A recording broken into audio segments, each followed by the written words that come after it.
시청자 여러분, JTBC 뉴스룸을 시작하겠습니다. 최상목 대통령 권한대행에게 정진석 비서실장을 포함한 대통령실의 고위직들이 오늘 단체로 사표를 냈습니다. 최 대행이 헌법재판관 공석 중 2자리를 채워 헌재를 8인 체제로 만들자 집단 항명에 나선 겁니다. 비서실에는 대통령 권한대행을 보좌해 국정을 안정시킬 책임이 있지만 그 책임은 뒷전입니다. 앞서 국무회의에서도 일부 장관들이 최 대행에게 언성을 높였고 여당에서는 독단이라는 비판도 나왔습니다. 8인 체제가 되며 탄핵 심판에 탄력이 붙을 걸로 보이자 여권 전체가 똘똘 뭉쳐서 최 대행에게 화살을 돌리고 윤석열 대통령 지키기에만 매진하는 모습인데 먼저 대통령실 집단 사표 소식부터 김태형 기자가 보도합니다. 정진석 대통령 비서실장 등 대통령실 수석 비서관급 이상 고위 참모들이 일괄 사의를 표명했습니다. 대통령실은 오늘 오전 공지를 통해 대통령 비서실과 정책실, 안보실의 실장, 외교안보 특보 및 수석 비서관 전원은 최상목 대통령 권한대행에 거듭 사의를 표명했다고 밝혔습니다. 최 대행이 헌법재판관 3명 중 2명을 임명하겠다고 밝힌 지 하루 만입니다. 앞서 대통령실 측은 헌법재판관을 임명해선 안 된다며 최 대행에게 건의했던 것으로 알려졌습니다. 국무회의 직후엔 대통령실 고위 관계자가 권한의 범위를 넘어선 것으로 매우 유감이라며 반발하기도 했습니다. 대통령실 참모들이 최 대행 결정에 대해 집단 항의하는 차원에서 일괄 사의를 표명한 거란 해석이 나오는 이유입니다. 최 대행과 대통령실은 사표 수리 여부를 놓고도 신경전을 이어갔습니다. 최 대행은 지금은 민생과 국정 안정에 모두 힘을 매진해야 한다고 생각하며 대통령실 참모들의 사표를 수리할 계획은 없다는 공식 입장을 냈습니다. 그런데도 정진석 비서실장은 JTBC와의 통화에서 사표가 수리된 걸로 알고 있다며 최 대행의 입장을 정면 반박했습니다. 정 실장은 향후 대통령실로 출근하지 않을 것으로 보이며 다른 참모들 역시 출근을 거부할 가능성이 있습니다. 국회는 어제 윤석열 정부의 내란 혐의 진상규명 국정조사 특위를 공식 출범하고 조사 대상에 대통령실을 포함했고 국회 운영위도 오는 8일 대통령실을 상대로 12.3 내란 사태 등에 대한 현안 질의를 예고한 상태입니다. 철저한 진상규명을 통한 국정 안정이 무엇보다 시급한 상황에서 대통령실 참모들의 이 같은 집단 행동을 두고 무책임하다는 지적은 불가피할 전망입니다. JTBC 김태형입니다. 국무회의에서도 최상목 대행을 향해 헌법재판관 임명을 결정할 권한이 있느냐, 사직하라. 이런 고성과 항의가 쏟아졌습니다. 급기야는 당신도 사직하란 취지로 먼저 사직서를 낸 참석자도 있었습니다. 비상계엄 선포를 위해 열렸던 국무회의에서 했어야 할 행동들을 이제서야 한 겁니다. 강버들 기자입니다. 최상목 대통령 권한대행은 어제 처음 주재한 국무회의 모두 발언에서 헌법재판관을 임명하겠다고 밝혔습니다. 정치적 불확실성과 사회 갈등을 종식시켜 경제와 민생 위기 가능성 차단이 필요하다는 절박함에 헌법재판관을 임명하기로 결정하였습니다. 이후 유한 심의는 비공개로 진행되오니 언론인 여러분께서는 협조해 주시기 바랍니다. 회의가 비공개로 전환되자마자 최 대행에게 항의가 쏟아졌습니다. 앞서 12.3 내란 사태에 대해 일어나 사과하라는 국회의원의 요구를 국무위원 중 혼자 거부했던 김문수 고용노동부 장관이 먼저 말을 꺼낸 걸로 전해졌습니다. 김 장관은 국회나 여야와 사전 논의를 했는지, 임명 보류한 한 명은 어떻게 할 건지 등을 물었습니다. 이어 김태규 방송통신위원장 대행은 최 대행의 자격을 따져 물었습니다. 대통령에게는 민주적 정당성이 있고 총리는 국회 동의라도 거치는 자리지만 그도 아닌 장관급 대행이 혼자 결정하는 게 부적절하다는 겁니다. 김 위원장 대행에 따르면 최 권한대행은 월권인 걸 인정한다며 사직하겠다고 맞받아쳤습니다. 김 위원장은 사직하시는 게 맞다고 생각한다고 말하고 자신 역시 가지고 다니던 사직서를 냈다고 했습니다. 1시간가량의 국무회의가 끝난 뒤 최 대행과 참석자들은 헌법재판관 임명 문제만 놓고 다시 간담회를 가졌습니다. 이 자리에서 복수의 국무위원들이 독단적 결정과 국회 합의가 안 된 후보들이란 점을 지적했고 최 대행은 30분 만에 자리를 떴습니다. 항의한 국무위원들 대부분은 비상계엄 선포 전 소집됐을 때 대통령을 적극적으로 말리지 못했던 이들입니다. JTBC 강버들입니다. 국민의힘도 이틀 연속 최상목 대행을 향해 거센 반발을 이어갔습니다. 왜 대통령 권한을 적극적으로 행사하느냐는 건데 그러면서도 자신들이 요구해온 이 쌍특검의 거부권 행사한 건 전혀 얘기하지 않고 있습니다. 입맛에 따라 문제를 삼는 겁니다. 유한울 기자입니다. 국민의힘은 최상목 대통령 권한대행 부총리의 헌법재판관 임명을 두고 연이틀 강한 유감을 표명했습니다. 굉장히 유감스러운 부분이고 그에 따라서 책임과 평가 이런 부분은 피하지 못하고 그런 부분이 언젠가는 따를 것이다. 구체적으로는 국무회의 심의권을 보장하지 않았다면서 헌법 원칙에 어긋난다고 비판했습니다. 국무회의에서 충분히 논의한 다음에 최 권한대행께서 그 결정을 했으면은 헌법 원칙에 부합이 될 텐데 좀 독단적인 결정이 아니었나. 대통령 권한대행의 권한 행사는 현상을 유지하는 데서 그쳐야 한다는 기존 주장을 다시 한번 꺼내들면서 선례를 무시했다고도 지적했습니다. 선례를 깨려면 한덕수 전 권한대행이 담화에서 말한 것처럼 국회에서의 토론과 합의가 필요한데 그 고민을 생략했단 말로 책임을 최 권한대행에게 돌렸습니다. 최 권한대행이 쌍특검의 거부권을 행사한 걸 두고선 별다른 언급 없이 헌법재판관 임명에 대해서만 권한을 적극 행사했다며 목소리를 높인 겁니다. 본인들 입맛에 안 맞는 결정에 대해서만 선택적으로 권한의 한계를 들이대는 모습입니다. 앞서 국민의힘은 헌법재판관 후보자들에 대한 인사청문회에도 참여하지 않았습니다. 이런 상황에서 뒤늦게 국회에서의 수기를 강조하면서 최 권한대행을 비판하는 건 앞뒤가 맞지 않다는 지적이 나옵니다. JTBC 유한울입니다. 여권이 똘똘 뭉쳐서 국정 안정을 위해 힘을 쏟아도 모자른데 그저 윤석열 대통령 지키기에만 매진하고 있다는 비판이 거셉니다. 정치부 최규진 기자와 더 이야기 나눠보겠습니다. 자, 최 기자, 12.3 내란 사태 이후 대통령실 참모진이 사의를 표명한 게 이번이 처음은 아니지만 성격은 완전히 다르죠? 네, 그렇습니다. 대통령실 수석급 참모들은 윤석열 대통령의 비상계엄 선포 하루 뒤인 지난해 12월 4일에 이 사태에 책임을 지겠다면서 전원 사의를 표명했습니다. 네.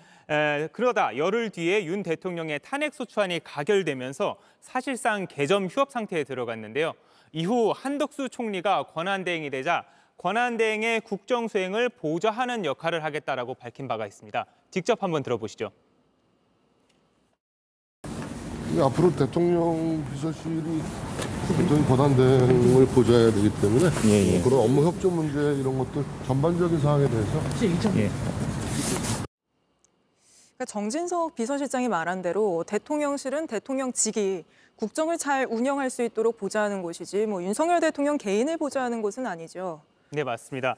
최 권한대행이 그런데 헌법재판관 2명을 임명하자 대통령실 참모진들은 권한 범위를 벗어난다면서 반발했습니다. 네. 사실상 항명 성격으로 전원 사의를 표명한 겁니다. 일각에서는 여기에는 윤석열 대통령의 뜻이 강하게 반영돼 있을 거란 추측도 나옵니다. 12.3 비상계엄 사태 이후 국정 혼란이 계속되고 있고 더군다나 최근에는 제주공항 사고 수습도 해야 하는 상황에서 민생 챙기기는 뒷전이 아니냐 이런 비판이 나옵니다. 네, 그리고 사의를 표명한 대통령실 참모들이나 이 김태규 방통위원장 직무대행은 국무위원도 아니잖아요. 근데 이 최 권한대행이 헌법재판관 임명한 이 결정에 대해서 반발할 수 있는 근거는 있습니까? 말씀하신 대로 정진석 비서실장이나 성태훈 정책실장, 신원식 국가안보실장 등 대통령실의 실장급 참모진이죠. 이들은 국무위원이 아니라 국무회의 참석자들입니다. 네. 그리고 김태규 직무대행 역시 국무회의에 배석할 수 있는 공무원입니다. 국정 운영을 하는 내각의 일원이 아니라 대통령과 대통령 권한대행을 보좌하는 기관에 불과한 겁니다. 때문에 민주당은 이들이 내란의 단죄에는 사표까지 내가면서 회방을 놓는다면서 정부위원회 대행에 불과한 사람이 행패에 가담했다며 날을 세웠습니다. 네. 여당 내에서조차 쓴소리가 나오고 있는데요. 직접 한번 들어보시죠. 대통령실도 그렇고 총리실도 그렇고 다른 내각도 그렇고 이 각자가 다 국정 안정을 위해서 뭐가 필요한지에 대해서 잘 생각하고 그 방향으로 결정하고 행동해 나가줬으면 하는 게 저희들 생각입니다. 오늘 국무회의에서 최 대행을 향해서 고성과 항의가 쏟아졌다는데 어떤 국무위원들이 한 겁니까? 어제 국무회의에서는 김문수 고용노동부 장관이 특히 최 대행을 향해서 날을 세웠다고 합니다. 김 장관의 경우에는 계엄 선포 당일에 있었던 국무회의에 참석하지 않았다는 이유로 지난달 11일 국회 본회의에서 다른 국무위원들과 달리는 홀로 고개를 숙이지 않았습니다. 네. 김 장관 외에 다른 국무위원들도 어제는 대부분 최 대행의 헌법재판관 임명을 비판한 걸로 전해지고 있는데요. 국무위원들은 앞서 한덕수 총리에 대한 권한대행 탄핵안이 국회에 올라가기 직전에도 한 권한대행의 탄핵안을 제고해달라면서 공동 입장문을 통해서 권한대행 체제에서 겨우 안정된 경제 시스템과 대외 신인도가 또다시 흔들려서는 안 된다고 목소리를 높였습니다. 네. 그런데 정작 이들은 윤석열 대통령이 계엄을 선포할 때는 국무회의에서 윤 대통령을 적극적으로 말리지 않았습니다. 그때 했어야 할 행동을 이제야 하고 있다, 이런 지적이 나오고 있습니다. 최규진 기자는 여기까지 짚어보고요. 윤석열 대통령 지키기에 나선 또 다른 세력에 대해서 짚어드리겠습니다. 이렇게 여권이 똘똘 뭉쳐 대통령 사수를 위해 뛰고 있다면 정치권 바깥에서는 극우 유튜버들이 체포영장을 몸으로 막자고 핏대를 세우고 있습니다. 당장 죽창과 쇠파이프를 들고 관저로 모이라고 동원령을 내린 겁니다. 가스통 100개를 쌓아서 방어하자는 극단적인 주장까지 나왔는데 오원석 기자가 먼저 보도합니다. 어제 체포영장이 발부되자 극우 유튜버들은 윤석열 대통령을 수호하자고 주장했습니다. 한남동으로 수도권에 있는 분들은 총집결해 주시고 이번에는 진짜 1000만 명이 모여야 됩니다. 시간이 없어요. 체포영장 집행을 몸으로 막아야 한다는 주장도 내놨습니다. 이 집회 현장에 나오는 이 애국 국민들이 체포영장 집행을 막지 않을까? 비수도권 지역에 계신 분들이 오시려면 이쪽으로 오시면 됩니다. 한 극우 유튜버는 죽창과 새총, 쇠파이프를 확보하고 LPG 가스통으로 방어진을 쌓자는 극단적인 주장까지 내놨습니다. 극우 유튜버들은 오늘 집회에 직접 참석해 선동을 이어갔습니다. 자, 우리 애국 기자, 이 기자 고생하는데 여러분들 많이 좀 응원해 주세요. 안녕하세요.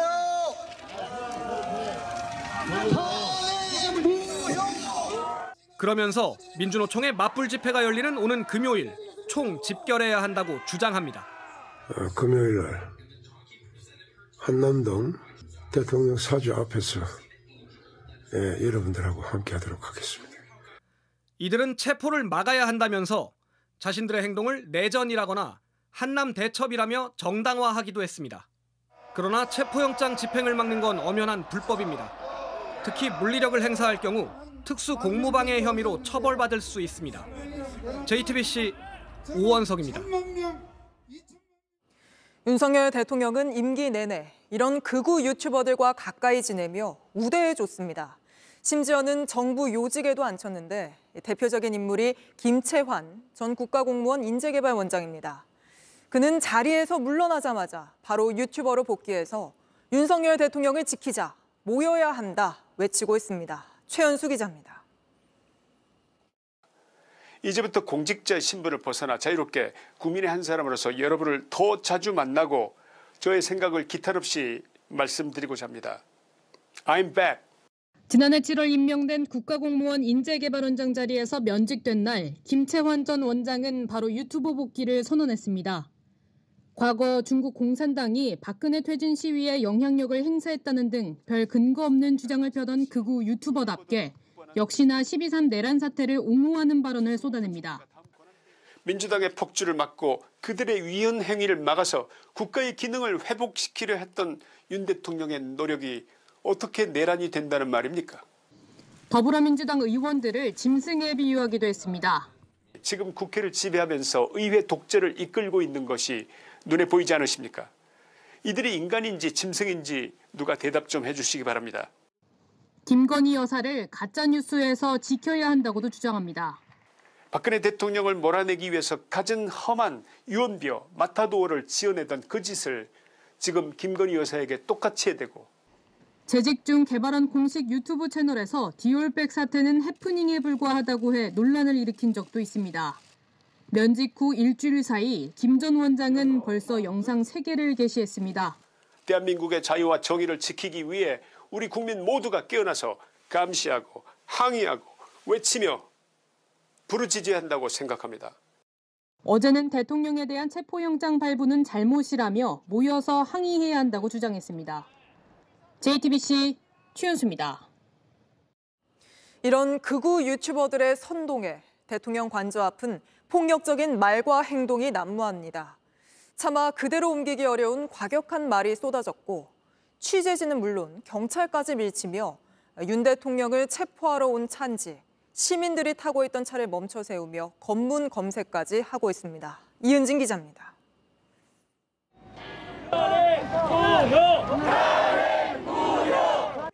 한남동 관저 앞에 태극기와 성조기를 든 윤석열 대통령 지지자들이 집결했습니다. 경찰 추산 4천여 명, 차선 2개를 막고 세워진 연단 위에선 과격한 발언이 이어졌습니다. 화살은 어제 헌법재판관 2명을 임명한 최상목 대통령 권한대행을 향했습니다. 이 인간을 어떻게 해야 되겠습니까, 여러분? 죽여라! 지지자들은 환호했고 곳곳에선 돌발 행동이 계속됐습니다. 반사들을 싹 다 구속하라! 이 홍위병들아! 반말 쓰지 마라! 경찰을 밀치며 관저 진입을 시도하는가 하면 보수 유튜버끼리 시비가 붙기도 했습니다. 이걸 나한테 찍었다는 식으로! 경찰이 자제를 당부했지만 소용이 없었습니다.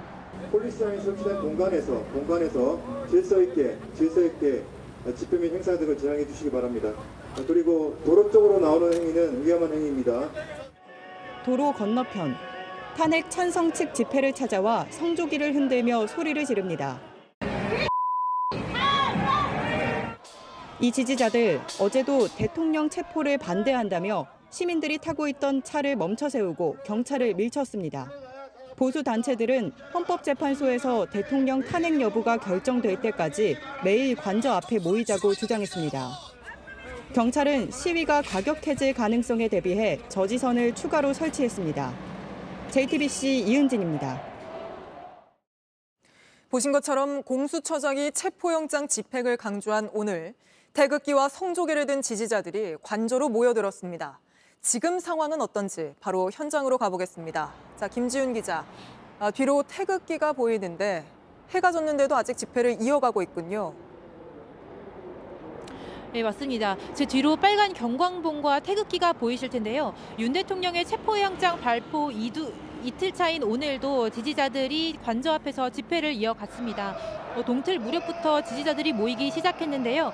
대형 트럭을 세워서 전광판을 만들고 또 태극기와 성조기를 흔들면서 대통령을 지키자 등의 구호를 외쳤습니다. 또 윤갑근 변호사가 법원을 비판하자 집회 참가자들도 판사에 대한 거친 말을 쏟아냈는데요. 낮 상황 보고 오시겠습니다. 앞으로 일주일 이내 윤석열 대통령 지지율이 40% 돌파! 판사들을 구속을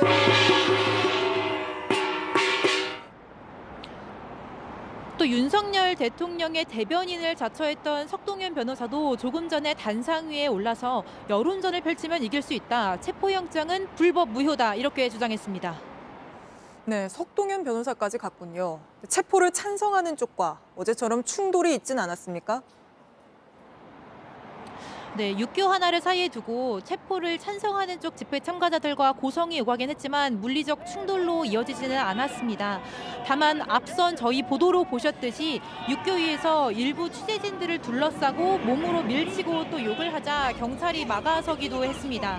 또 양측 집회 참가자들끼리 서로 찾아가서 계속 시비가 붙자 오후 4시쯤에는 경찰이 바리케이드를 추가 설치해서 양측 간의 통행로를 아예 분리하기도 했습니다.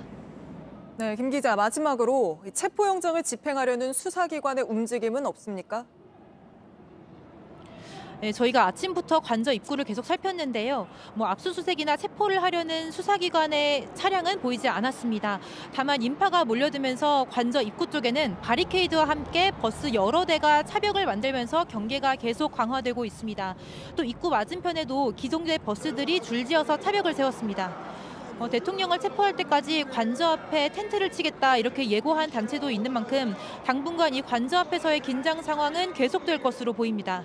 지금까지 한남동 대통령 관저 앞에서 JTBC 김지은입니다. 네, 사상 초유의 현직 대통령에 대한 체포영장. 이제 남은 건 언제 집행하느냐인데 오는 6일까지가 시한입니다. 오동은 공수처장은 날짜는 밝힐 수 없지만 시한 안에 집행하겠다고 분명히 밝혔습니다.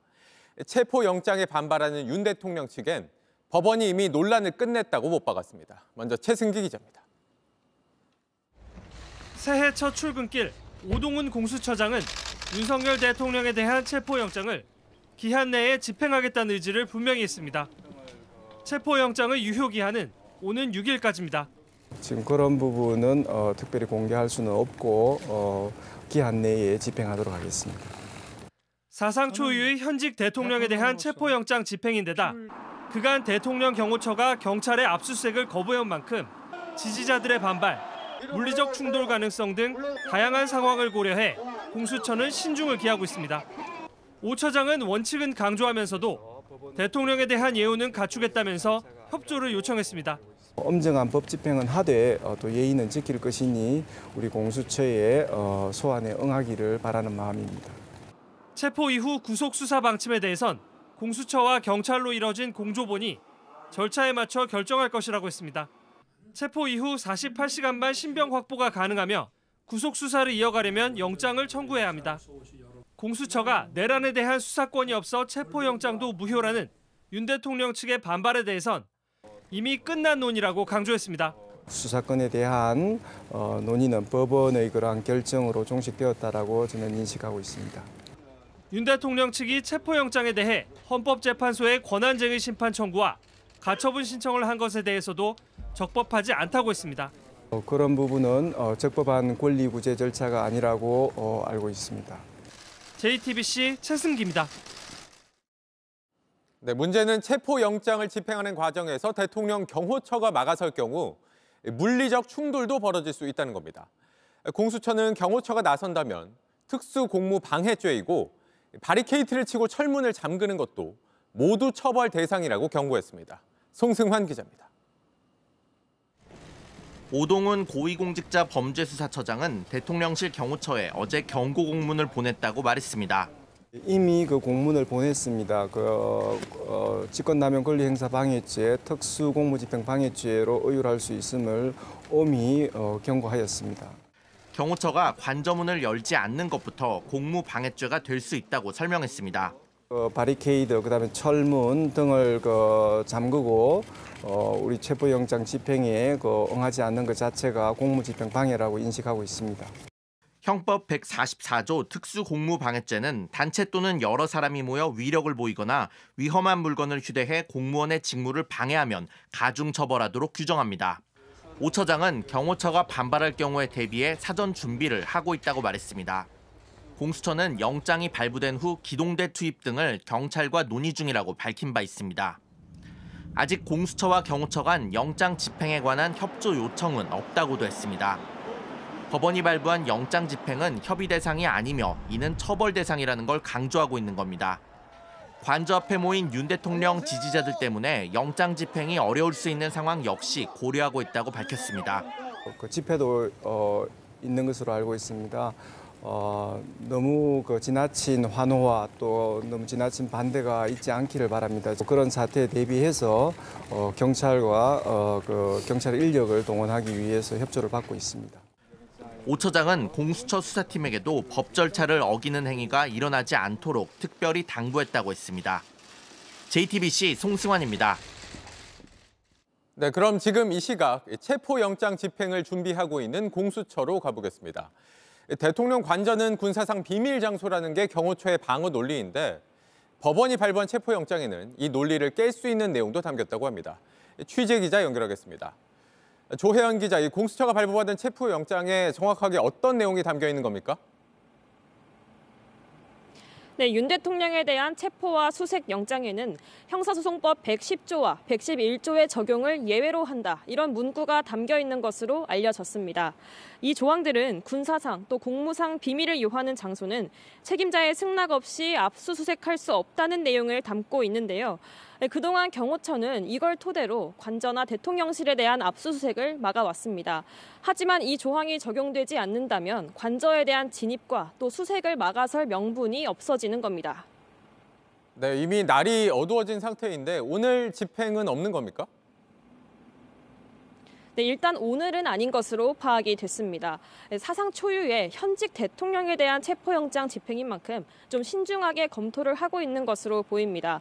또 앞서 보신 것처럼 만약에 경호처가 관저 진입을 거부하거나 또 집회를 하고 있는 관저 인근에 모여있는 집회 인원들이 수사기관을 막아설 경우에 어떻게 대응할지도 좀 따져보고 있는 것으로 알려졌습니다. 하지만 체포영장 유효기간이 정해져 있는 만큼 마냥 늦출 수는 없고 이르면 내일쯤에는 집행에 나설 수도 있습니다.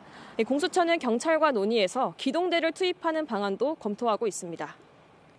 네, 또 앞서 봤지만 이 오동훈 공수처장이 법 집행은 하되 예의는 지키겠다 이렇게 말했어요. 이건 무슨 얘기일까요? 네, 현직 대통령인 만큼 체포영장을 집행하는 과정에서 어느 정도 예우를 하겠다는 것으로 풀이가 됩니다. 강제로 제압을 하거나 또 수갑을 사용하지는 않을 것으로 보입니다.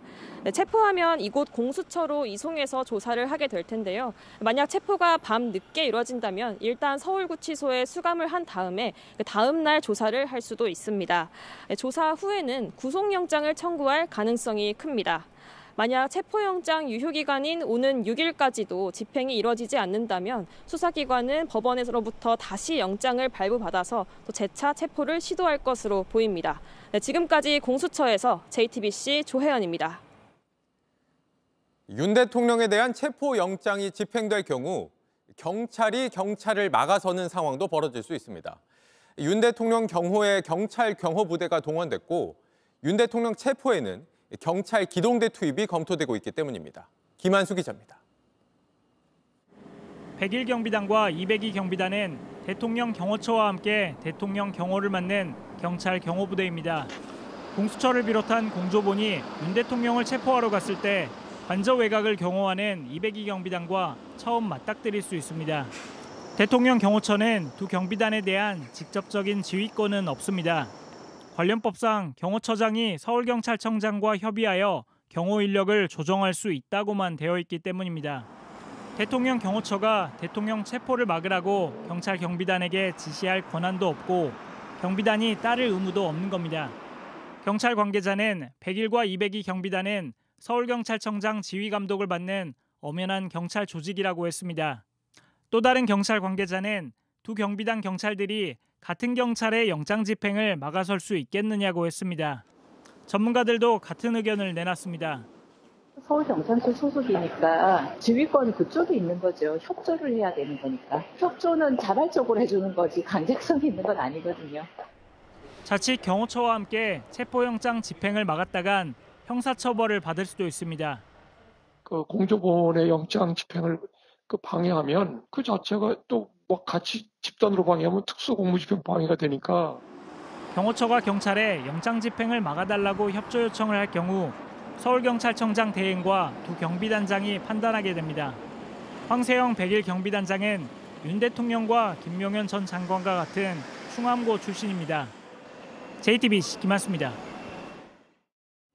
법을 잘 안다는 윤 대통령과 대리인단은 탄핵 심판과 내란죄 수사 모두 세세한 것까지 법적 근거를 들면서 일일이 문제 삼고 있습니다. 체포를 피하기 위해서 체포영장 청구 때도 또 발부 때도 적법하지 않다는 논리를 들고 나왔고 영장을 발부한 판사를 직무 배제해야 한다고도 주장했습니다. 이자연 기자입니다. 공수처가 어제 법원으로부터 발부받은 윤석열 대통령의 체포 및 수색영장엔 형사소송법 110조와 111조 적용은 예외로 한다는 취지의 문구가 포함됐습니다. 군사상 비밀 장소는 책임자의 승낙 없이는 압수수색할 수 없다는 경호처의 논리를 무력화할 수 있는 부분입니다. 이에 대해 윤 대통령 측 변호인인 윤갑근 변호사는 형소법 어디에도 판사에게 그런 권한을 부여하고 있지 않다고 반발했습니다. 그러면서 대법원이 신속히 진상조사를 해 영장 담당 판사를 직무에서 배제하고 징계해야 한다고 주장했습니다. 내란 수사권이 없다며 영장을 청구한 공수처를 공격하더니 이번엔 영장을 발부한 법원을 공격하고 나선 겁니다.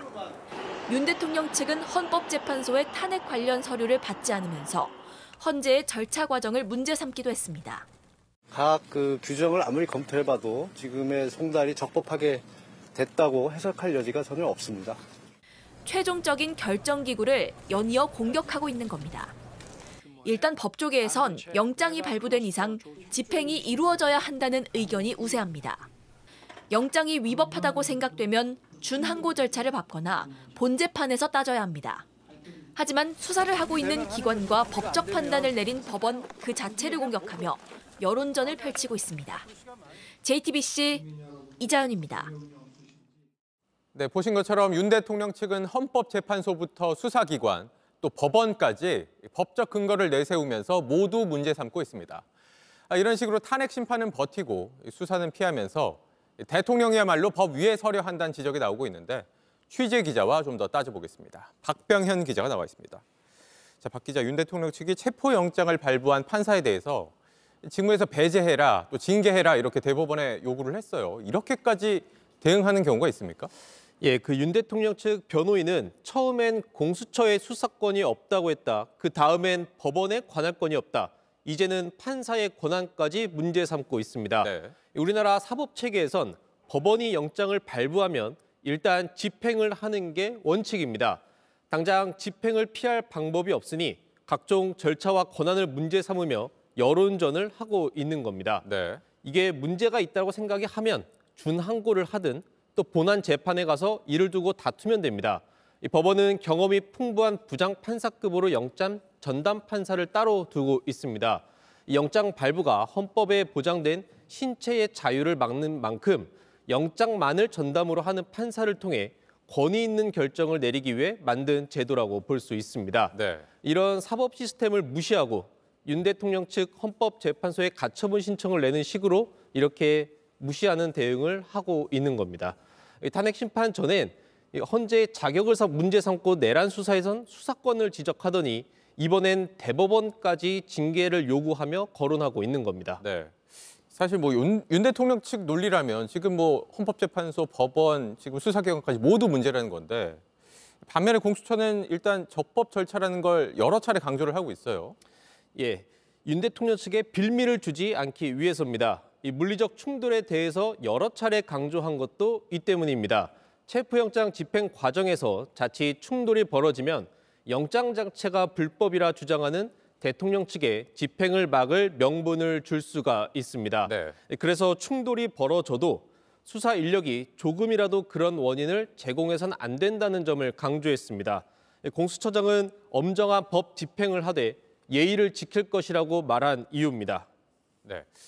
가장 궁금한 건 결국엔 공수처가 언제 칼을 뺐느냐, 언제 체포영장 집행하느냐 이거잖아요. 예, 어제 발부가 됐기 때문에 지금이라도 당장 집행을 할 수 있습니다. 체포영장의 기한은 6일 자정까지입니다. 주말을 제외하면 내일과 모레 그리고 6일 체포기한 만료 당일만 남습니다. 이 중 체포영장을 집행할 가능성이 높은데 주말은 집회가 변수입니다. 네. 보통 토요일 탄핵 찬반 집회가 크게 열립니다. 이날 집행을 하게 되면 이 집행 인력과 집회 인원이 부딪힐 가능성도 있습니다. 네, 그렇죠. 그래서 경찰 기동대를 투입해서 공수처 인원의 신변을 보호할 수도 있습니다. 오동훈 공수처장도 오늘 지나친 환호와 반대가 있지 않길 바란다며 경찰의 협조도 받고 있다 이렇게 말을 했습니다. 네. 이 현직 대통령에 대한 체포영장이 말 그대로 초유의 사태라서 실제로 집행이 된다면 어떤 절차로 이루어지게 되는 겁니까? 일단 대통령에게 체포영장을 보여주고 죄명을 읽을 겁니다. 네. 체포 이유에 대해서도 설명을 붙이고 변호인 선임이 가능하고 진술 거부할 수 있는 권리가 있다는 미란다 원칙을 공지하는 겁니다. 그리고 함께 차를 타고 이동하게 되는데 이때부터 체포기한 48시간이 시작이 됩니다. 네. 신병을 확보해 놓을 수 있는 48시간 타이머가 작동하는 겁니다. 이 시간 내에 공수처는 구속영장을 청구할지 여부를 결정해야 합니다. 네. 만약에 체포 시한 이 체포영장 집행 시한이 6일까지인데 이 기한을 넘기게 되면 어떻게 되는 겁니까? 일단 두 가지 방법이 있습니다. 체포영장을 재청구하거나 구속영장을 청구하는 방법입니다. 일단 6일까지는 여러 차례 집행 시도를 하면서 재청구의 명분을 쌓을 수도 있습니다. 네. 다만 집행을 계속해서 막는다면 결국에는 이 방법을 쓸 수밖에 없습니다. 구속영장 청구입니다. 네.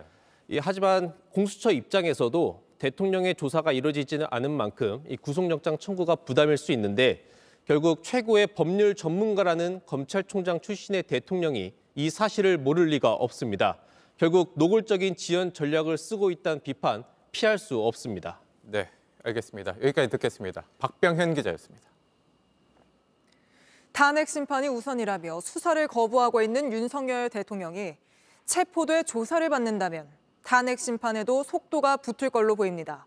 박근혜 전 대통령 사례를 보면 윤석열 대통령을 수사하고 재판에 넘길 때 작성되는 공소장이 탄핵 심판에서 결정적인 증거가 될 겁니다. 윤재영 기자입니다.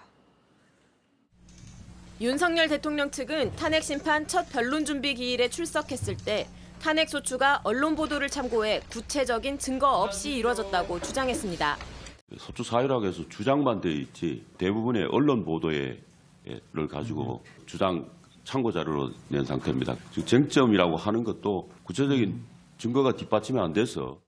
하지만 윤 대통령에 대한 체포영장이 집행돼 수사가 본격 시작된다면 상황은 달라집니다. 수사기관은 피의자를 체포한 지 48시간 내에 구속영장을 청구해야 하는데 구속영장 청구서엔 윤 대통령의 혐의가 체포영장을 청구할 때보다 구체적으로 적시될 것으로 보입니다. 구속이 된다면 20일 안에 기소 여부를 결정하게 됩니다. 기소할 경우 작성되는 공소장은 심리에서 특히 중요한 역할을 합니다. 기소가 되면 공소장이나 이제 그런 것들이 이쪽 탄핵 심판 자료 재판에 증거 자료로 제출이 될 거기 때문에. 앞서 국회 탄핵소추단은 김용현 전 국방부 장관 등 9명의 구속영장 청구서와 피의자 신문조서를 탄핵 심판 증거로 신청하고 이를 헌재로 보내달라고 검찰 등에 요청했습니다. 경찰 특수단의 노상원 전 정보사령관 등에 대한 구속영장 청구서와 피의자 신문조서를 송부촉탁 신청하였습니다.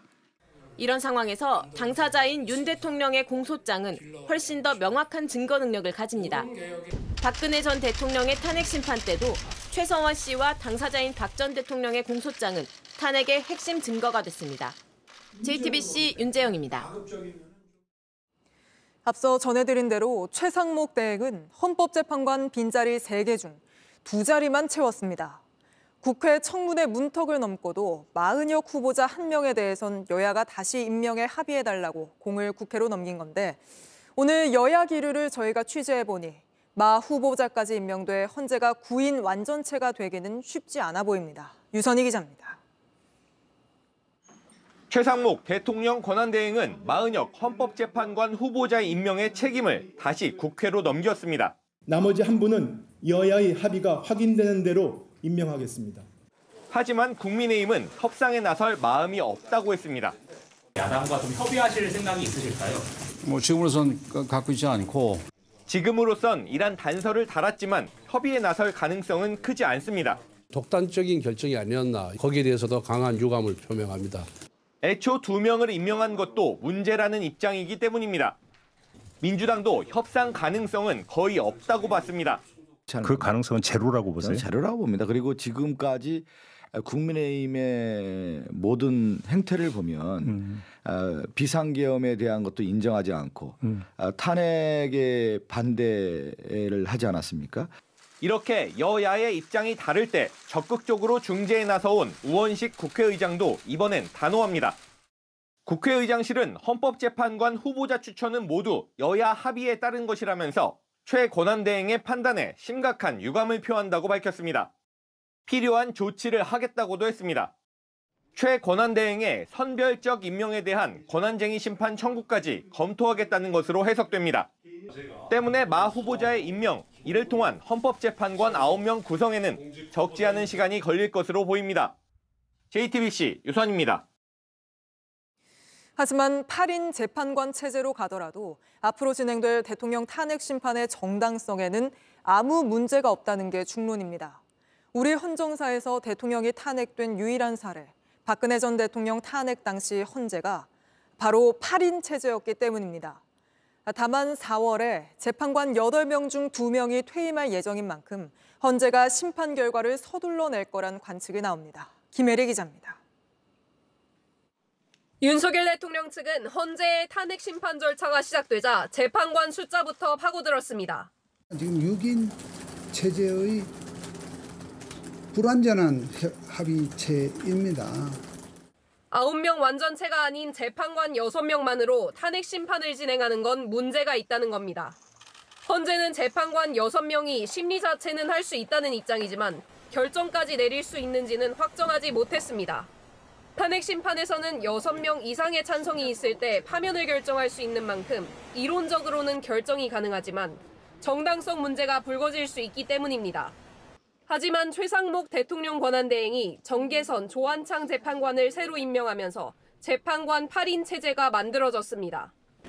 2017년 3월 박근혜 전 대통령을 파면했을 때와 똑같은 재판관 구성입니다. 당시 황교안 대통령 권한대행이 공석인 재판관 1명을 임명하지 않아 9인 체제는 완성되지 않았습니다.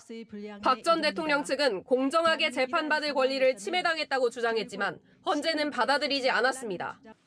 8명의 재판관으로 이 사건을 심리하여 결정하는데 헌법과 법률상 아무런 문제가 없는 이상 헌법재판소로서는 헌정위기 상황을 계속해서 방치할 수는 없습니다.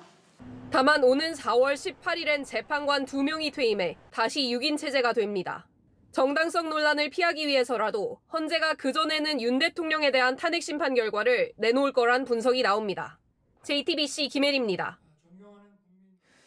수사를 거부하고 있는 윤석열 대통령의 신병을 확보한다면 수사기관은 윤 대통령을 직접 조사해서 여러 의문점을 밝혀내야 합니다. 어떤 것들이 있는지 짚어보겠습니다. 먼저 정보사령관 출신의 민간인 노상원 씨가 롯데리아 개헌모의 멤버에게 건넨 선관위 직원 체포 명단. 직책과 이름이 구체적으로 담겨 있었는데 민간인 노 씨가 어떻게 만들 수 있었는지, 누가 정보를 준 건지 확인해야 합니다. 윤세민아 기자입니다. 정보사 정모대령은 롯데리아 개헌모의에 앞선 지난해 11월 초 전 정보사령관인 노상원 씨가 보낸 문서를 전달받았습니다. A4 용지 10여 장 분량의 문서엔 선관위 직원 체포 작전에 대한 구체적인 지시와 자료가 담겨 있었습니다. 그중 부정선거와 관련된 선관위 직원이라고 적힌 명단은 선관위 전산 직원 5명, 정보보호 직책 직원 2명, 선관위 산하기관인 여론조사 심의위원회 직원 23명 등 모두 30명의 이름이 담겼습니다. 정 대령은 최근 공수처 조사에서도 선관위 직원 30명의 이름은 노상원 전 사령관이 작성해 알려줬다고 진술했습니다.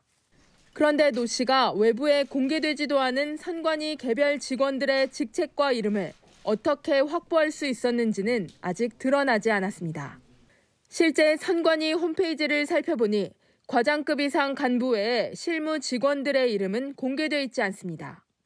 부정선거 의혹을 수사하겠다며 노 씨 주도로 만든 수사 2단은 모두 현역 군인으로만 조직돼 있는데 선관위 직원 명단을 확보하는 데 있어서 군 외부의 조력을 받은 것 아니냐는 의혹이 나옵니다. 검찰이 어제 수사 2단 결성에 가담한 국방부와 육군 장성들의 사무실과 주거지를 압수수색한 만큼 수사 과정에서 군 외부 조력 여부 등도 드러날 수 있을 걸로 보입니다. JTBC 윤세민입니다. 이렇게 야구 방망이에 공구들까지 동원해 현실화한 노상원 씨의 선관위 점령 구상. 더 밝혀져야 할 부분이 많죠. 그런데 저희 취재 결과 한편 노 씨는 정작 치밀하지 못하게 점령해야 하는 부서가 어디 있는지도 미리 파악 못해놓고선 개헌 당일 새벽에 과천으로 가라, 관악으로 가라, 허우적거리는 지시를 내린 걸로 파악됐습니다. 김재현 기자의 단독 보도입니다. 노상원 씨는 이미 지난해 10월경부터 정보사에 선관위 체포조를 꾸리라는 지시를 내렸던 것으로 파악됩니다. 20명 불러서 대기시켰다고 했는데 명단 누가 작성했냐고요? 그 인원들이 선발을 했습니다. 체포조를 선발했던 정보사 정모대령은 노 씨와 문상호 사령관이 이들을 과천 중앙선관위로 보낼 거라고 여러 차례 언급했다고 했습니다. 그런데 계엄이 선포된 뒤인 지난달 4일 새벽 문 사령관이 갑자기 전화로 선관위 관악청사로 갈 수 있다고 말했다고 합니다. 잠시 뒤에 다시 전화가 와서는 원래대로 과천으로 가면 된다고 번복한 걸로 전해졌습니다. 체포 대상자 30명 중 23명은 여론조사 심의위원회 직원들이었는데 여심위 부서는 관악청사에 있습니다. 노 씨 등이 여심위 부서가 정확히 어디 있는지도 파악하지 못했던 것으로 보입니다. 게다가 노 씨가 준 체포 대상자 명단도 부정확했던 것으로 알려졌습니다. 정 대령은 계엄 선포 뒤 문 사령관이 비화폰에 저장된 선관위 직원 조직도 사진을 보여줬는데 앞서 노 씨에게서 받은 명단과 달랐다고 했습니다. 정 대령이 2~3명 외에는 이름이 다르다고 하자 문 사령관은 결국 내일 아침 중앙선관위 인사과에 가서 직원 명단을 확보한 뒤 확인하자고 말했다고 합니다. 어디로 갈지 누구를 체포할지 등은 제대로 파악하지 못한 채 협박용 무기까지 준비해 선관위 직원들을 체포하려고 했던 겁니다. JTBC 김재현입니다. 윤석열 대통령은 계엄 당시 선관위에 계엄군을 투입한 건 부정선거 의혹을 따져보기 위해서였다고 밝힌 바 있습니다. 그런데 노상원 씨가 만든 체포 명단 30명 중 상당수는 여론조사 담당 직원들이었던 걸로 드러났습니다. 대통령의 지지율이 낮게 나오는 것도 여론조사 조작 때문이라고 의심했던 건지 계속해서 연주환 기자입니다. 지난달 3일 계엄군이 가장 먼저 들이닥친 곳은 중앙선거관리위원회였습니다. 계엄군은 선관위 직원 30명을 체포할 계획이었습니다. 케이블 타이와 포승줄을 마련했고 눈을 가릴 두건을 구하지 못하자 대신 신발 주머니를 준비했습니다. 체포 명단엔 소속과 이름이 담겼는데 상당수가 선관위 산하 여론조사 심의위원회 직원들인 것으로 나타났습니다. 정보사령부 정모대령은 수사기관에 지난해 11월 노상원 전 정보사령관이 전달한 서류를 보고 여심위를 부서별로 서너 명 정도 23명 이름을 메모했다고 진술했습니다. 부하들에게 여심위 23명의 이름을 불러주었다라고도 했습니다. 앞서 윤 대통령은 선관위에 계엄군을 보낸 건 부정선거 의혹을 밝히기 위해서였다고 주장했습니다. 전산 시스템이 이렇게 엉터리인데 어떻게 국민들이 선거 결과를 신뢰할 수 있겠습니까? 하지만 노 전 사령관이 만든 체포 명단에 선거의 투표나 개표와 관계없는 여심위 직원들이 무더기로 들어간 겁니다. 이 때문에 윤 대통령의 국정 지지율이 낮게 나온 게 여론조사 조작 때문이라고 의심하고 조사하려 한 것 아니냐는 의혹이 제기됩니다. 실제 노 전 사령관은 구속되기 전 언론에 아무리 노력하고 진정성 있게 해도 조작하는 여론인지 모르겠지만 제대로 나오는 것이 아닌 것 같다고 주장하기도 했습니다. 헌법기관인 선관위를 점거한 이유 중 하나가 윤 대통령의 낮은 지지율로 확인될 경우 또 한 번 파장이 예상됩니다. JTBC 연지환입니다. 지금까지 수사 내용을 보면 윤석열 대통령은 계엄군의 국회 봉쇄 당시 사실상 직접 작전을 지휘했습니다. 특히 계엄 해제 요구안 표결이 시작되기 직전 국회 내부 상황도 꿰뚫고 있었습니다. 누군가 국회안 상황을 실시간으로 전했을 가능성이 높다는 건데 이 역시 수사로 밝혀내야 할 지점입니다. 강나연 기자입니다. 계엄 선포 뒤 국회에 도착한 계엄군의 행적은 윤석열 대통령의 실시간 전화와 맞물립니다. 처음엔 적극적으로 움직이지 않다가 4일 0시가 지나자 국회 본회의장에 있는 본청 출입문을 막아서며 진입을 시도합니다. 윤 대통령이 이진우 수도방위 사령관에게 총을 쏴서라도 문을 부수고 들어가 끌어내라고 전화한 직후입니다. 열려있는 창문이 있는지 열린 문이 있는지 다 하나씩 확인했는데 모든 창문이 다 잠겨 있었습니다. 그래서 어느 정도 좀 창문을 만져보다가 도저히 안 돼서 안 되겠다 깨자 해서 제가 지시해서 창문을 깨고 들어갔고. 국회 본회의장에서 계엄 해제 요구안에 대한 표결이 임박한 0시 45분. 결국 유리창을 깨고 본청에 들어온 계엄군에 국회 보좌진들은 소화기를 뿌리며 맞섰습니다. 0시 30분에서 40분 사이 윤 대통령이 또 다른 전화를 건 직후입니다. 의결 정족수가 차지 않는 것 같다. 들어가는 문을 빨리 부시고 들어가서 안에 있는 인원들을 밖으로 끄집어서 데리고 나와라. 라고 이렇게 말씀을 하셨습니다. 국회의원이나 보좌진이 아니면 알기 어려운 본의장 상황을 윤 대통령이 이미 파악하고 지시를 한 정황으로 볼 수 있는 겁니다. 당시 누군가 윤 대통령에게 국회 상황을 실시간으로 전했다면 국회의 계엄 해제를 막으려 한 또 다른 내란 공모자가 됩니다. 따라서 숨은 공모자가 있는지 수사로 밝혀내야 한다는 지적이 나옵니다. JTBC 강나현입니다. 제주항공 여객기 참사 나흘째입니다. 유족들은 오늘에야 겨우 사고 현장 가까이 다가가 잔해만 남은 여객기 앞에 섰고 가족들을 위한 떡국을 올리면서 비통한 마음을 쏟아냈습니다. 김산 기자입니다. 알아볼 수 없을 만큼 처참하게 부서져 버린 사고 현장. 참사 나흘 만에야 활주로 위 사고 현장을 눈으로 직접 본 유족들은 무너지고 맙니다. 유족들은 애달게 소리치고 울고 슬퍼하다 결국 주저앉고 맙니다. 죽은 가족의 흔적이라도 잡힐까 허공을 향해 손을 뻗어봐도 이젠 잡히지 않습니다. 수색 작업이 계속되고 있어 유족에게 허락된 시간은 단 10분. 보안시설이라 촬영마저 제한돼 눈으로만 담아야 합니다. 가는데 시간이 이렇게 많이 걸렸어요. 널브러진 비행기 잔해 앞에는 새해맞이 떡국을 올리고 사과와 포도, 귤을 올렸습니다. 공항에서 새해를 맞은 유족들과 먼저 간 가족들을 함께 위로하기 위해서입니다.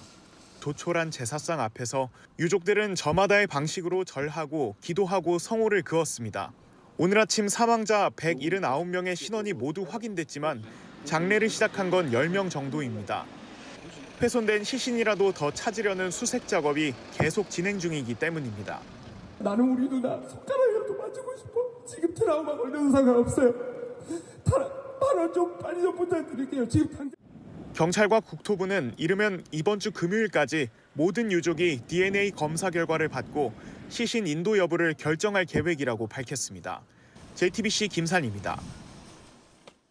네, 많은 분들이 유족들과 함께 슬퍼하면서 위로를 전하려 노력하고 있습니다. 계속해서 사고 현장에 나가 있는 취재 기자 연결하겠습니다. 정영재 기자, 유족들이 오늘 처음 사고 현장을 살펴봤는데 이 모습을 정 기자도 근처에서 취재를 했죠?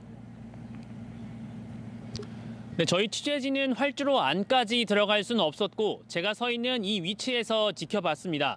꽤나 먼 거리였는데도 가족들이 버스에서 내려 오열하는 소리가 이곳까지 들렸습니다.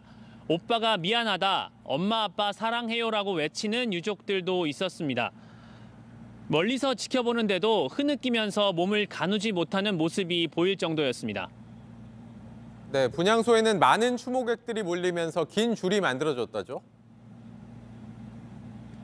네, 아침 일찍부터 공항 1층에 정말 많은 조문객들이 모였습니다. 공항 1층 밖까지 길게는 500m가량의 줄이 늘어섰습니다. 특히나 11년 전이죠. 비슷한 참사를 겪었던 세월호 참사 유가족들이 모여서 1층 공항 1층에 마련된 분향소에서 조문을 했습니다.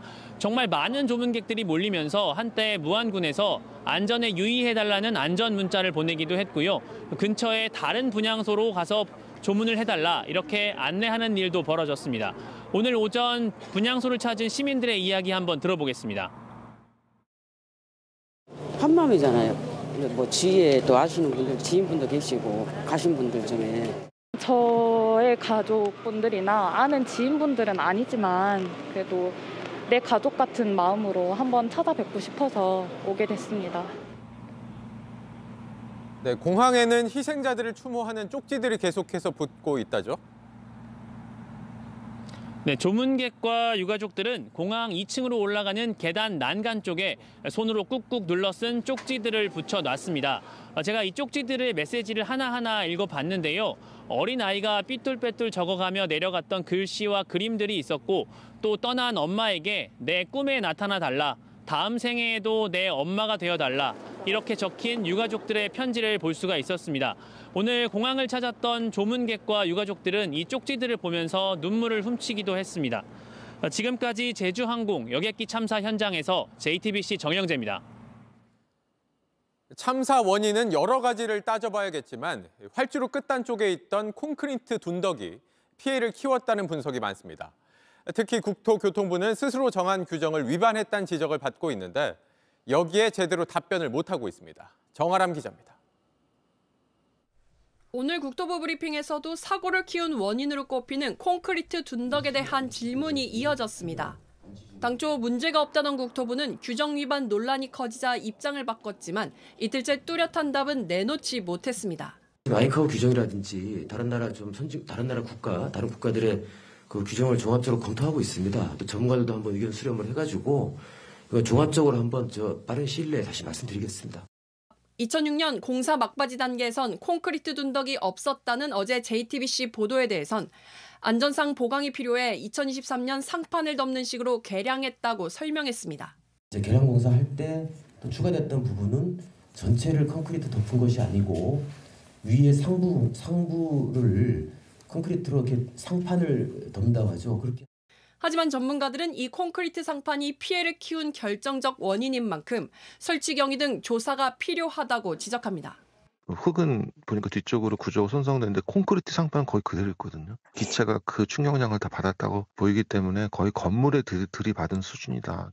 상판이 없었으면 언덕을 타고 비행기가 넘어가서 꺾여서 부서지는 어떤 그런 정도의 사고의 유형이 바뀌었지 않았을까 하는 생각. 사고 당시 활주로 연장 공사 탓에 2.8km이던 활주로를 2.5km로 단축 운용한 사실도 오늘 처음 나왔습니다.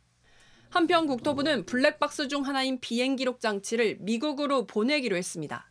국내 분석이 어렵다는 이유인데 원인 규명은 더 늦춰질 가능성이 있습니다. 음성기록 장치는 정보를 추출해 음성 파일로 전환 중인데 이틀 뒤엔 작업이 완료될 걸로 보입니다. JTBC 정아람입니다.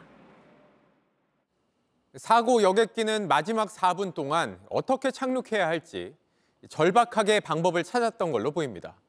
엔진이 2개 모두 고장나면서 수동으로 극한의 비행을 했을 가능성이 있다는 게 전문가들 분석입니다. 김민 기자입니다. 오전 8시 59분, 기장은 새 대와 충돌했다고 알립니다. 오른쪽 엔진에 불꽃이 보입니다. 마지막 영상엔 주날개에 장착된 브레이크 보조 장치인 플랩과 스포일러, 그리고 바퀴를 내리는 랜딩 기어가 작동하지 않았습니다. 이를 토대로 전문가들은 어떤 이유에서든 엔진 2개가 모두 멈췄고 연결된 유압 장치도 멈췄을 거라 의심합니다. 플랩과 스포일러 등을 담당하는 주 엔진이 각각 다르고 자신의 위치를 알리는 장비가 꺼졌다는 점을 근거로 듭니다. 오전 9시 1분, 엔진은 말을 듣지 않았지만 교신은 가능했던 걸로 보입니다. 가장 가까운 방향으로 또 안내를 했고 조종사가 그렇게 하겠다고 했고 비상 주파수는 그 평시에 늘 작동시키고 있기 때문에 유압이 바닥으로 떨어집니다. 이제 유압으로 움직일 수 있는 건 꼬리 방향타 러더뿐입니다. 기장과 부기장은 추락을 막기 위해 반대편 활주로 접근에 집중하며 수동 조작으로 마지막 선회에 들어갑니다. 근데 시동 끄고 한번 바퀴 정렬하게 해서 한번 돌려보십시오. 두 손으로 해도 엄청 힘들어요. 속도가 있는 상태이기 때문에 그거보다 더 힘들어요. 수동으로 전환이 되면. 그래서 둘이 줘야만이 된다. 9시 3분, 훈련대로 기체를 활주로에 정렬했지만 바퀴는 없었고 동체 착륙 뒤 마주한 건 콘크리트 구조물이었습니다. JTBC 김민희입니다. 이번 참사를 계기로 지방 공항들의 안전관리 문제도 도마에 올랐습니다. 이용객이 적어 만성 적자에 시달리는 공항들이 많은데 이 때문에 안전을 위한 투자는 후순위로 밀리고 있다는 지적입니다. 이상화 기자입니다. 구글 위성 사이트에서 본 여수공항 모습입니다. 활주로 끝에 있는 착륙 유도 로컬라이저가 무안공항과 유사하게 높은 둔덕 위에 설치돼 있습니다. 하얀 콘크리트 모습도 보입니다. 여수공항의 경우에는 성토와 콘크리트, 또 포항 경주공항은 성토와 콘크리트를 써서 이 안테나 높이를 지금 올린 그런 사례가 있습니다. 국토부는 당초 콘크리트 둔덕이 규정에 어긋나지 않는다는 취지로 다른 지방공항 사례를 들었지만 오히려 안전관리에 대한 불안을 키웠습니다. 더불어 만성 적자에 빠진 지방공항 재정 문제도 도마에 올랐습니다. 전국 15개 공항 가운데 11개는 재작년 모두 적자를 냈습니다. 특히 10곳은 10년 동안 단 한 번도 흑자를 낸 적이 없습니다. 지방공항 이용률이 현저하게 떨어지는 게 이유입니다. 1999년 착공해 2007년 개항한 무안공항 역시 설계 당시 이용객이 990만 명에 이를 걸로 기대했지만 실제 한 해 이용객은 25만 명에도 못 미쳤습니다. 상황이 이런데도 현재 새로 건설을 추진 중인 지방공항은 8곳에 달합니다. 공교롭게도 그 정치 시즌만 되면은 대두되는 게 이제 공항 건립이거든요. 이런 재정적인 어려움들이 있을 때 또 추진해야 되는 그런 부분들이 적극적으로 추진 안 될 수도 있는 것이고. 부실한 재정은 곧 부실한 안전관리로 이어진다는 지적이 나옵니다. 논란이 커지자 국토부는 로컬라이저 구조물 등 전국공항 안전관리에 대한 현황 파악에 나서기로 했습니다. 전국 공항에 설치되어 있는 항행 안전 시설에 대한 재질 조사 이런 것들은 저희가 좀 파악을 좀 하고 있는 중입니다. JTBC 이상화입니다. 이것만 있었더라면 피해를 줄일 수 있지 않았을까. 그중 하나가 이마스라는 안전시설입니다. 여객기가 활주로에서 빠른 속도로 미끄러질 때 강제로 붙잡아주는 제동시설인데 우리나라는 도입한 곳이 없고 지방공항에 대한 투자도 인색한 게 현실입니다. 정원석 특파원입니다. 활주로에 서지 못하고 지나쳐버린 기체가 갑자기 지면을 파고들더니 멈춥니다. 강제 제동 장치인 이마스 시스템입니다. 깨지기 쉬운 콘크리트 등 복합 재질로 만들어져 제동력이 큽니다. 기체에 큰 손상을 주지 않고 활주로를 벗어난 비행기를 멈춰 세울 수 있습니다. 지난 2016년 마이크 펜스 당시 부통령 후보가 타고 있던 비행기가 뉴욕 라과디아 공항에 활주로 절반을 넘겨 착륙을 강행했는데 이마스 덕분에 멈춰서면서 사상자가 나오지 않았습니다. 국내외에선 이마스 시스템이 무안공항에 도입됐더라면 이번 참사를 막았을 수 있었다는 지적이 나오기도 합니다. Songshan International Airport, the runway is just 2.6 kilometers long, which has raised some concerns about its safety. But in contrast with the Muan runway, Taipei has an engineered materials arrestor system at the end. 다만 아직 미국을 제외하곤 이마스가 보편화된 건 아닙니다. 영국, 일본 등 주요국들도 근래에 들어서야 도입을 시작했습니다. 만만치 않은 설치 비용 때문입니다. 최근 이마스 도입을 결정한 뉴질랜드의 퀸스타운 국제공항. Behind me are our EMAS blocks. So this is what we'll be installing as part of the system. 70m 길이의 이마스를 활주로 양쪽에 설치하는데 1220만 달러, 우리 돈 180억 원의 예산을 책정했습니다. 여기에 유지 관리 비용은 별도입니다. 불과 1년 전 무안공항의 활주로 확장 비용으로 100억 원의 예산이 책정되자 고추 말리는 공항의 예산 낭비라는 식의 반응이 나왔습니다. 이용객이 적은 무안공항의 이마스 도입을 추진했었더라도 과연 관련 예산을 받아낼 수 있었을지 의문입니다. JTBC 정원석입니다. 어제 서울 목동의 한 시장의 차량에 돌진해 과일 가게를 덮치는 사고가 났는데 이 가게에서 일하던 상인 한 명이 치료를 받다 끝내 숨졌습니다. 경찰은 사고를 낸 70대 운전자가 치매 진단을 받고 약을 먹고 있었던 진술을 확보하고 정확한 사고 원인을 조사하고 있습니다. 임예은 기자입니다. 내리막길을 달리던 차량은 멈출 기미가 없습니다. 버스를 추월하려 방향을 트는가 싶더니 그대로 시장 입구에 과일 가게를 덮쳤습니다. 사고를 낸 차량은 이곳에 있던 버스를 피해 중앙선을 넘고 속도를 내기 시작했습니다. 그리고 과속을 하며 굉음을 내기 시작했는데 인근에 있는 가게 10곳을 들이받은 뒤에야 멈췄습니다. 서울 목동 깨비시장에 차량 돌진 사고가 발생한 건 어제 오후 3시 50분쯤. 골목 곳곳엔 사고 흔적이 고스란히 남았습니다. 사고 충격에 굴러다니던 과일은 전부 으깨졌고 쓸만한 집기들도 모두 망가졌습니다. 이 사고로 과일 가게에서 일하던 40대 남성이 병원에 옮겨졌지만 치료를 받다 끝내 숨졌습니다. 이 외에도 12명이 다쳤습니다. 차량 운전자는 70대 남성이었습니다. 앞선 차량을 피해 속도를 내다 가판대 앞에서 브레이크를 밟았다면서도 기억은 잘 나지 않는다고 경찰에 말했습니다. 실제로 이 남성, 사고 직후 상황을 제대로 파악하지 못하는 듯 했습니다. 무슨 일 있냐고 역으로 물어보더라니까. 빨리 시동 끄라고 이랬더니. 음주와 약물 검사 결과는 음성이었지만 2년 전 치매 진단을 받아 약을 먹고 있다고 경찰에 진술했습니다. 경찰 관계자는 최근 치매 관련 치료와 약을 복용한 이력은 없다며 운전자가 마지막으로 면허를 갱신한 2022년 9월 치매 진단을 받은 상태였는지 확인하고 있다고 밝혔습니다. 경찰은 차량 결함이나 급발진 가능성은 낮다고 보고 조사를 이어갈 방침입니다. JTBC 임예은입니다. 가상화폐 테라 루나 폭락 사태의 핵심 인물인 권도형 씨가 체포된 지 1년 9개월 만에 결국 미국으로 인계됐습니다. 미국에서 재판을 받으면 최대 100년 이상의 징역형도 가능합니다. 홍지은 특파원입니다. 눈을 가리고 손이 묶인 한 남성이 무장한 경찰들에게 끌려갑니다. 테라 폼랩스 대표 권도형 씨입니다. 몬테네그로 경찰은 권 씨의 신병을 미국 사법당국에 인계했다고 밝혔습니다.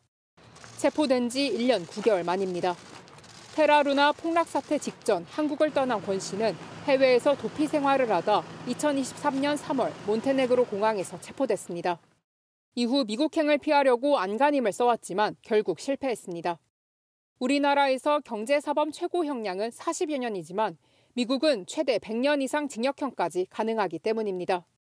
권 씨는 증권 사기와 시세 조종 공모 등 8개 혐의를 받고 있습니다.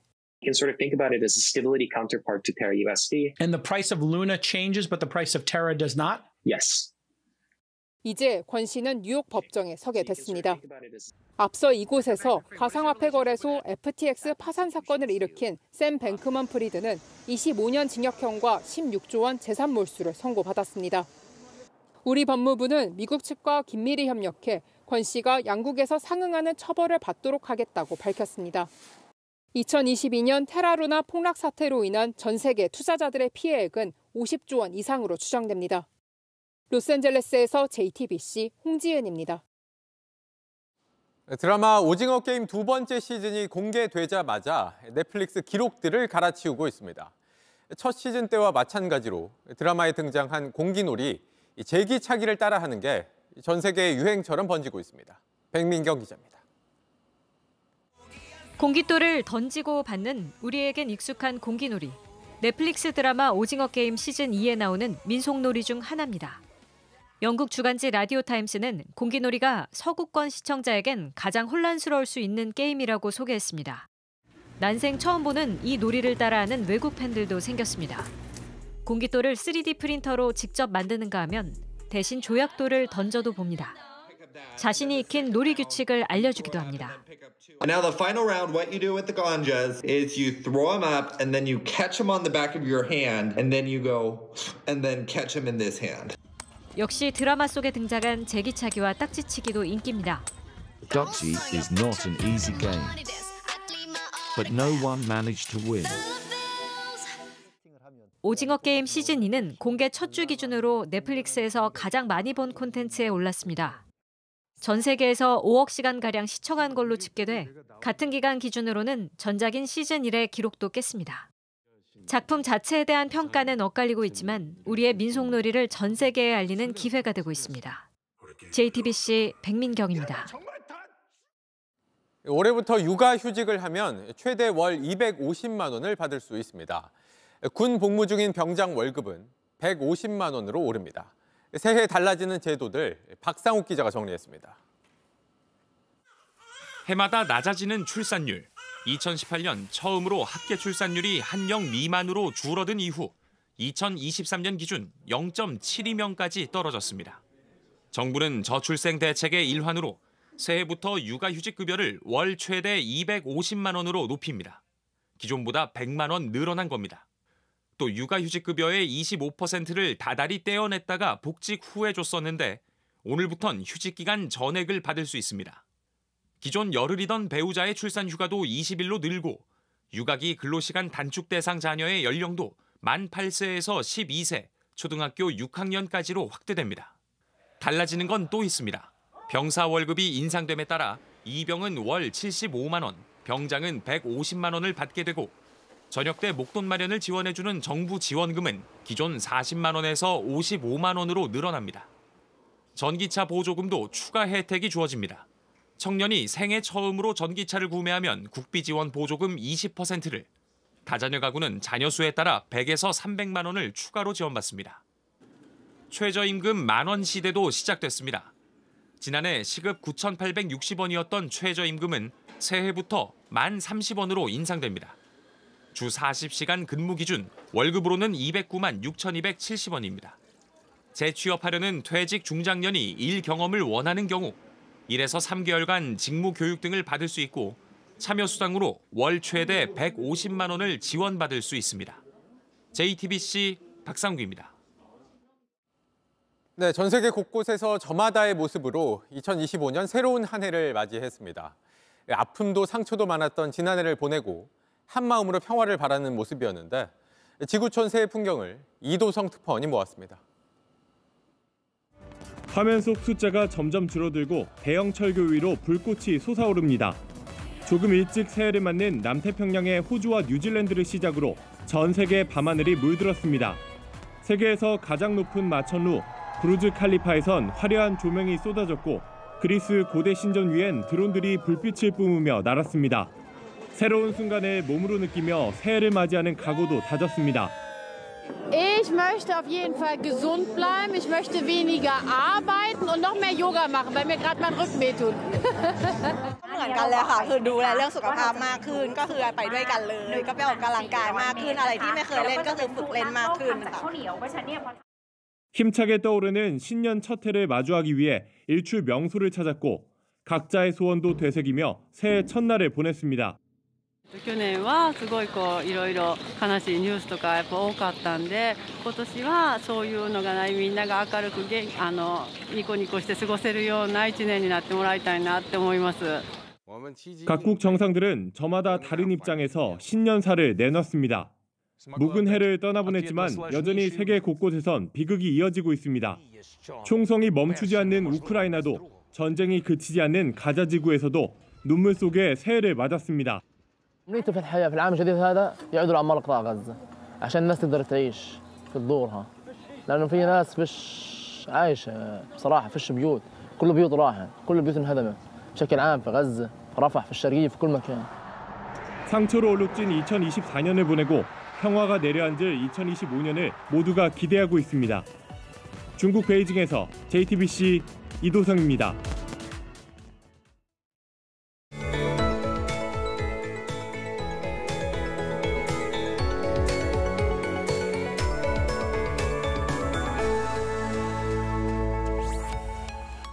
새해를 추위 걱정 없이 온화하게 맞이했습니다.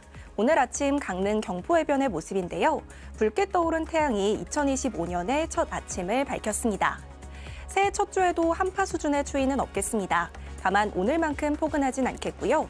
내일부터 차츰 기온이 내려가면서 주 후반에는 영하 5도까지 떨어지며 이맘때 겨울 날씨로 돌아서겠습니다. 대체로 맑은 날씨가 이어지면서 동해안의 건조함은 계속되고 있는데요. 오늘 아침에는 경기도 성남에도 건조주의보가 내려졌습니다. 강한 바람에 작은 불씨도 큰 불로 번질 수 있겠습니다. 야외 활동하실 때는 화재 사고에 유의하시기 바랍니다. 내일 아침 기온은 서울과 대구가 영하 3도로 오늘과 비슷하겠지만 낮 기온은 서울이 5도에 그치며 오늘보다 4도 정도 낮겠습니다. 모레에는 전북 서해안과 제주에, 일요일에는 수도권과 강원 영서에 비나 눈이 내리겠습니다. 날씨였습니다. 2025년 새해 첫날 뉴스룸 저희가 준비한 소식은 여기까지입니다. 네, 시청해주신 여러분 고맙습니다.